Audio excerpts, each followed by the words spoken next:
Hey friends, it's Bill McDonald, the Reading and Writing Doctor, and today I want to talk about how can you get a lot of learning in a short amount of time.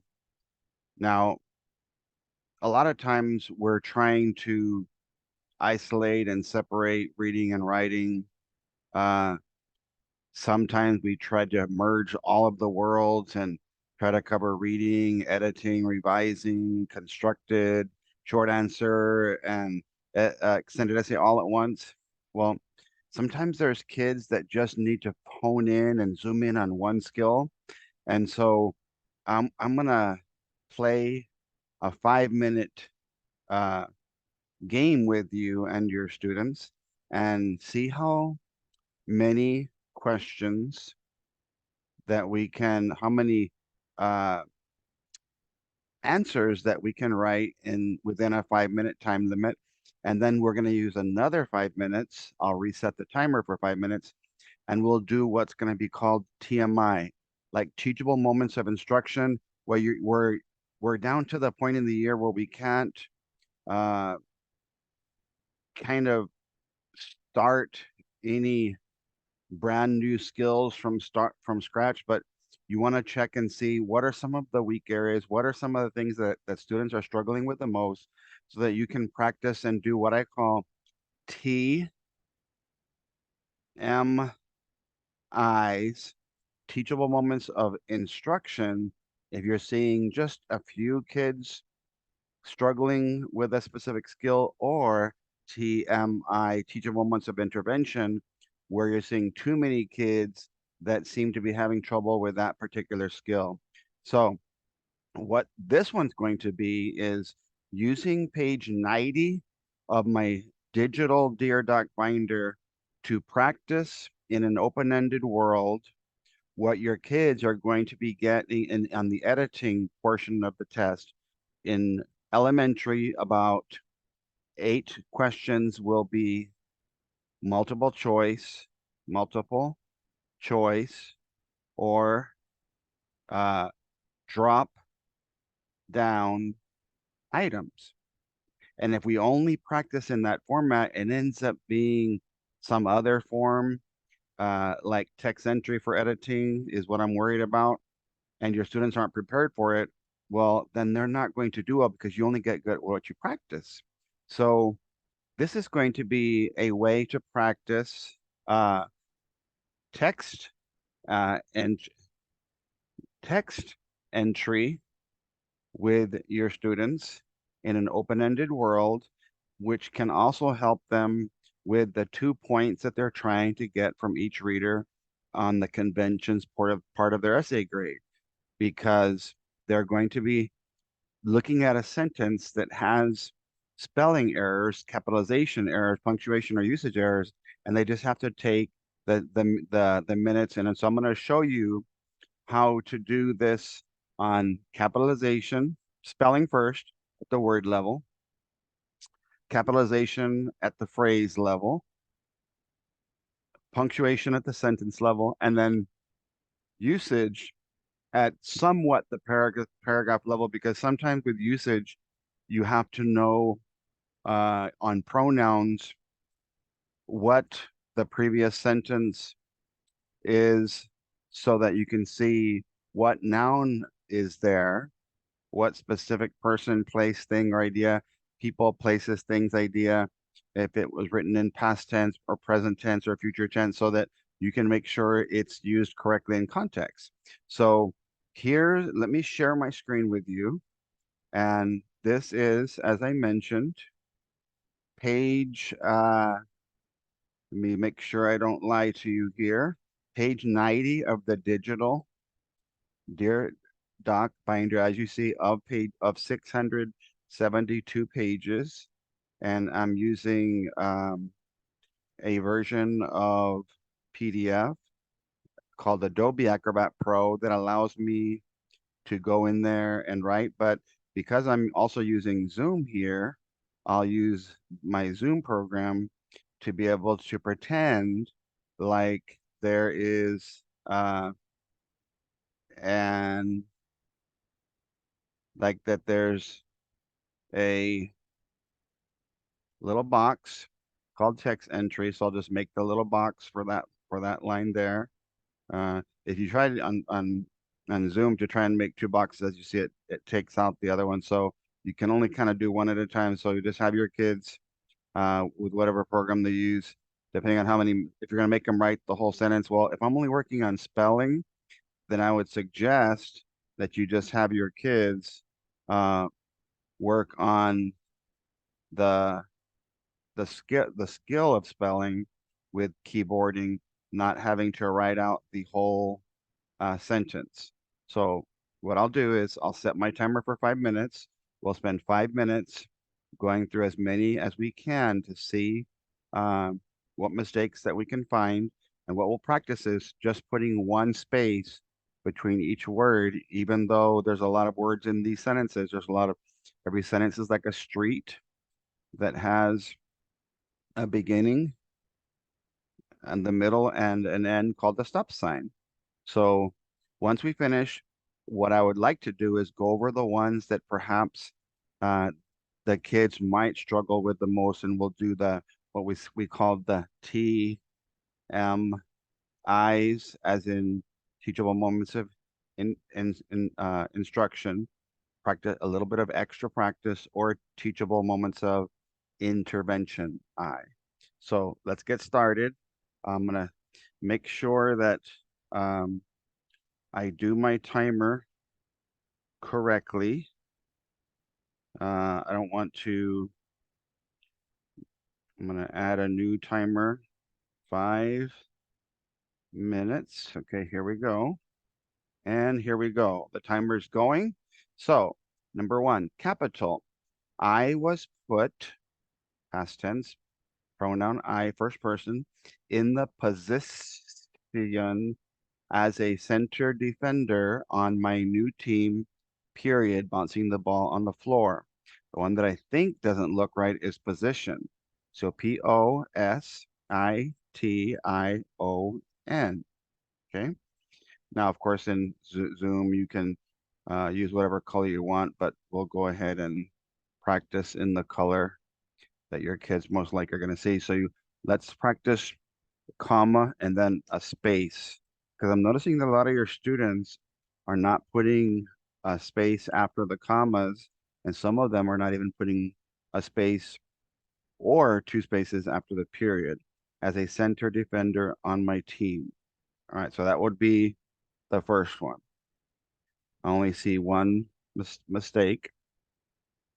What you might also do is talk about certain things that uh, maybe occur often. Like if you look where I spotlight here, sometimes words like team, they might get confused with EA versus EE. New, homophone, KNEW versus NEW. New, NEW. Old, OLD. So something to think about, just to touch on during the 5 minutes. You can have your kids review that uh, with you or ask questions. And these were written by actual students in Texas. Uh, and so I chose sentences that I found where they were written by kids on the actual writing test, which means that they had 6, 7, 8 months to work on these. And these were the words that kids still didn't know how to spell. And so I kind of made them into sentences, or I used uh, the actual sentences of the students. So number two, capital. After, uh, when, about the fifth, fifth week of practice, comma, capital, I was exhausted, exclamation. I can see that students struggle with fifth. So FIFTH would be what I would think it would be. Practice when you have words that end with a uh, ISE versus ICE. So that would be a commonly misspelled word. So write the word, put the comma, which is on the lower lower row, lowest row of keys, And then exhausted, the silent H is a very common one.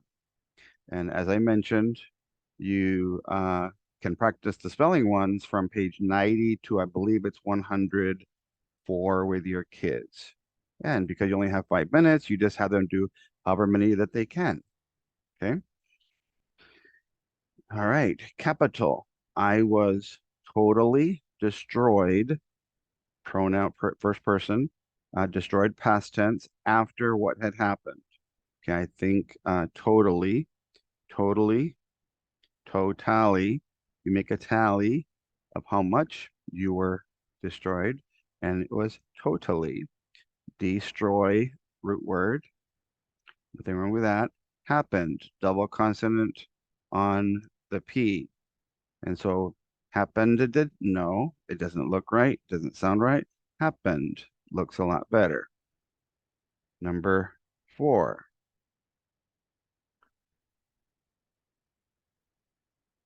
capital. When you really, I'll write that one as I'm going this time.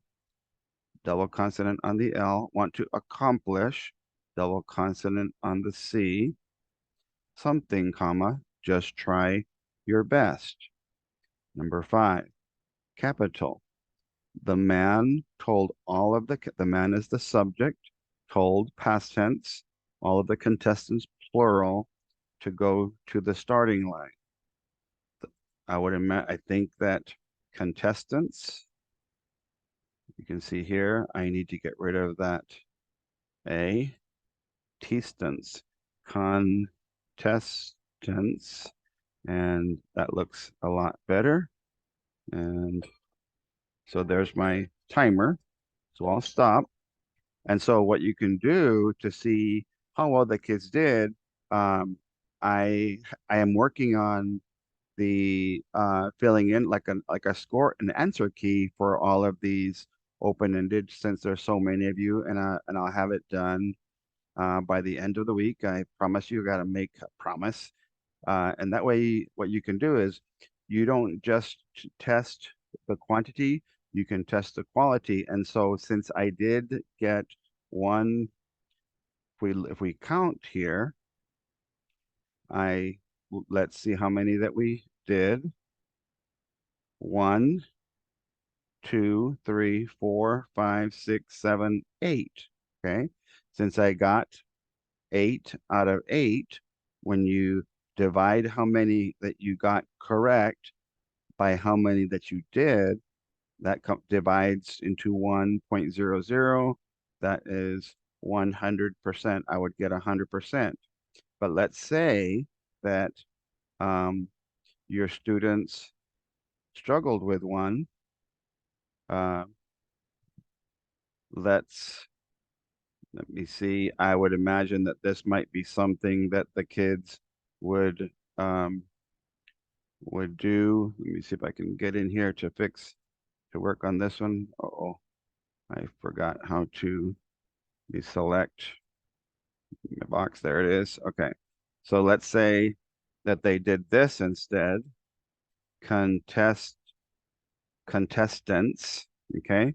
So that would be uh, a a wrong answer, but I did do 8. So then you would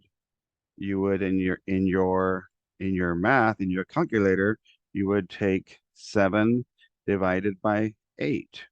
And so I'll check that on my phone and to see what kind of a little mini grade that I would get. 7 divided by 8 equals 87.5. So 87.5 rounded to the nearest whole number, 87 and 5/10 would be 88% that I would get for my grade. And so you might have a minimum. You have to say you have to do you have to be able to do one per minute. And since gave myself a 5-minute time limit, I was able to get them. And so you might say, if you only get to number 4, then I'm only going to give you credit for the uh, the ones that are correct on 1 through 4, but you're going to get the one wrong on number 5. because you weren't able to get to it because you want to make sure that your kids do a reasonable amount. And I think one per minute, a minute to win it is a game that I sometimes play.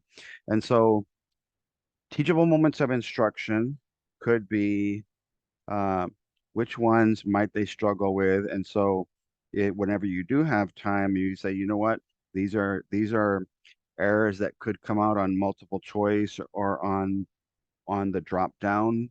So I'll set my timer again so that we can go over some of the ones that could uh, possibly come out. So I'll just have the kids kind of think, what are some things that end with a Tion? The because the S position, they hear that S, so you want some other Tions, and I'm just going to be doing it kind of off the top. Nation, okay. Uh, some of the higher level proclamation, okay. Destination, and move that over there so that again, this would be sort of like what a text entry would look like. But remember on text entry, only one mistake is going to be there.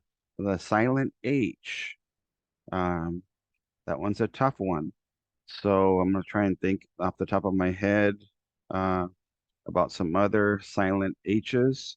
Um, Let me go into my phone, uh, kind of live and in person here.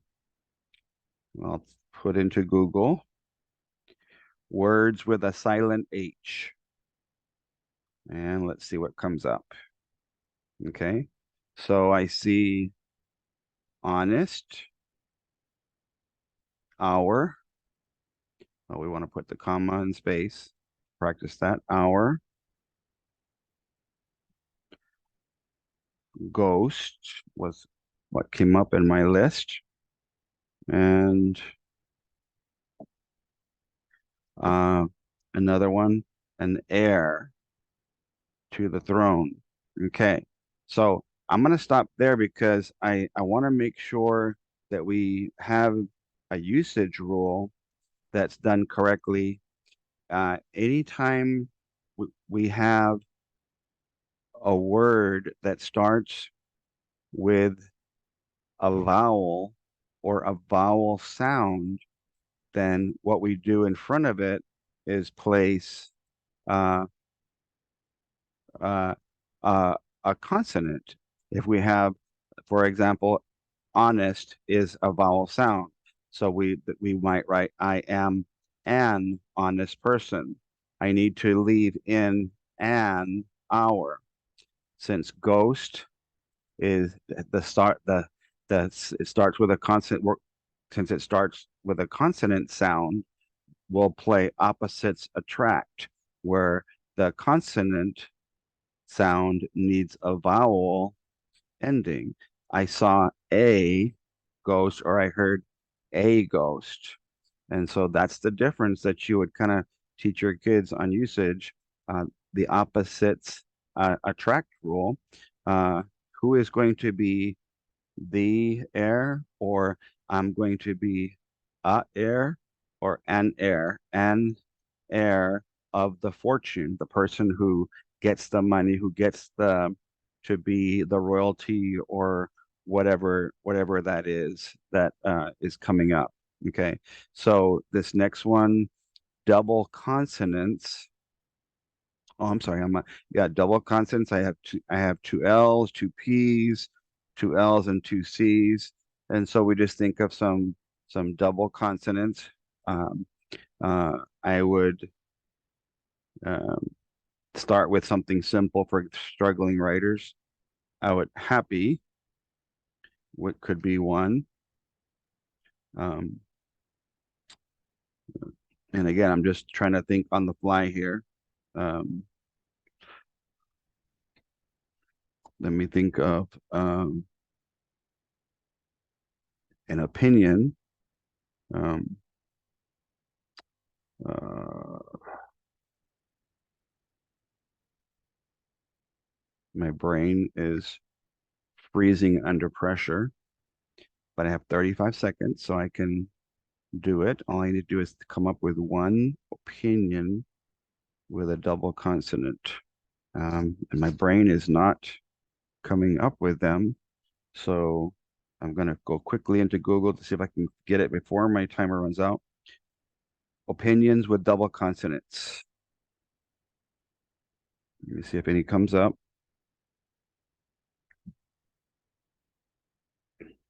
Uh,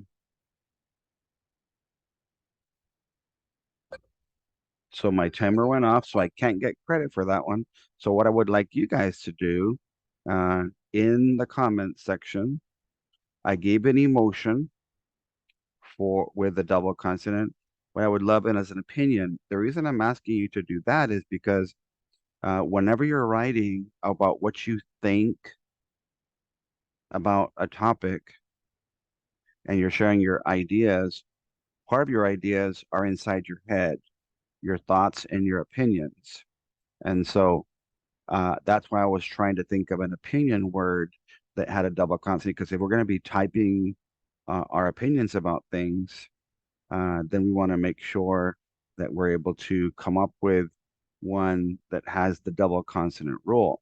My other thing is that my emotions are inside my heart. So I want to be able to tell you how I feel about that topic. So what I'll do, I'll stop sharing here, and then I'm going to take you into, um, I'm going to take you into my binder. Well, no, I think I'll let you guys do it because I don't want to go my time limit. I want to keep myself to my time limits. So your challenge is in the comment section, write one double consonant that's an emotion word and one double consonant that's an opinion word.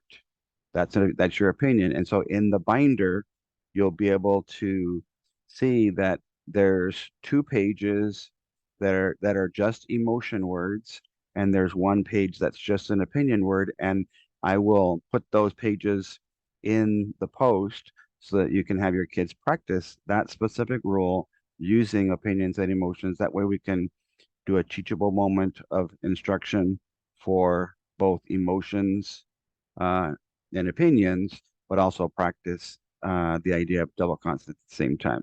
Thank you guys, and God bless. Our next open-ended will be capitalization, open-ended with phrases.